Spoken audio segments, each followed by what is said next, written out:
Back in the 90s, superhero films began to take off with moderate success despite their laughable execution and poor storytelling. The 2000s saw the advent of CGI as we know it today, leading to more impressive visuals that drew in bigger crowds. Now for the last decade, superhero films have dominated the box office and spawned the most successful film franchise of all time, the Marvel Cinematic Universe. What started as films featuring the characters of Iron Man, Hulk, Thor, and Captain America quickly evolved into dozens of other well-known Marvel characters all sharing the silver screen at once. The release of Marvel's Infinity War smashed box office records, and the franchise isn't showing signs of slowing down. But with nearly 20 movies out, storylines wrapping up, and a new phase of heroes entering the picture, is this Marvel's peak? This is Drop the Bass Scale.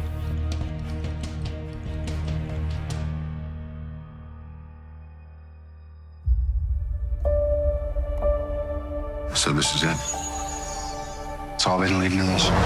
6 years after his introduction, Thanos finally appears in Marvel's Infinity War, ready to gather the Infinity Stones while Earth's mightiest heroes try to stop him.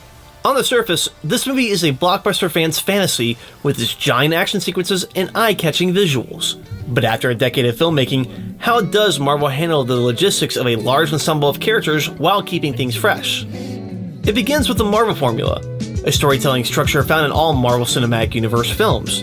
This formula keeps all films thematically alike through story structure, character dynamics, and humor. By creating this formula, Marvel has found a brilliant and simple balance to create their crossover universe.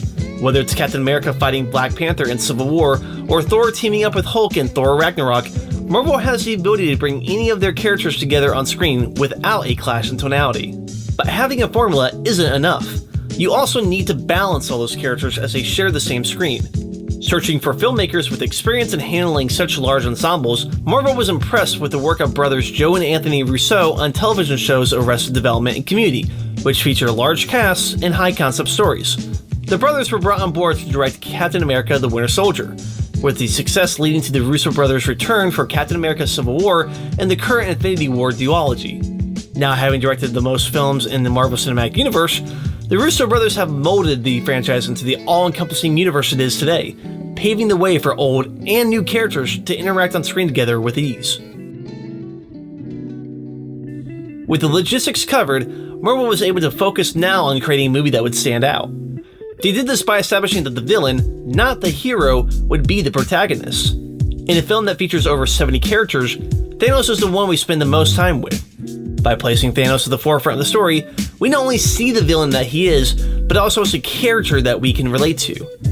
We don't agree with his actions, but we do feel his frustrations and the pain he suffers. By the end of the movie, we don't just fear him, but we understand his moral dilemmas and his want for change.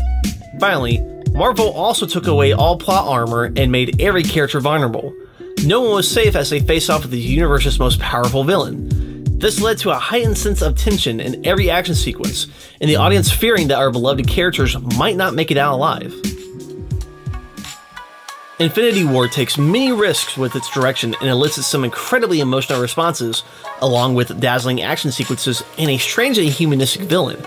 By sticking to their formula, finding balance in an expansive cast, and taking a new narrative approach to storytelling, Marvel delivers a 6-year promise to almost perfection, and serves beyond its initial purpose as an entertaining blockbuster. Infinity War easily falls into my top 3 Marvel Cinematic Universe films to date, and one that I won't be forgetting anytime soon. So, has Marvel reached its peak? Well, it's hard to say. With 5 movies already in development, the recent acquisition of the X-Men and Fantastic Four franchises from 20th Century Fox, and 9 release dates slated for unannounced films through 2022, Marvel is by no means slowing down the Marvel Cinematic Universe.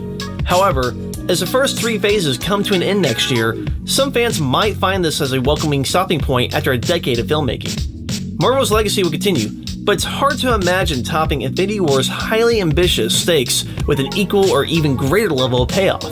Marvel has enough material to generate continued interest for years to come, with an abundance of new characters and stories to explore. So as far as reaching its peak, only time will tell how high Marvel can climb.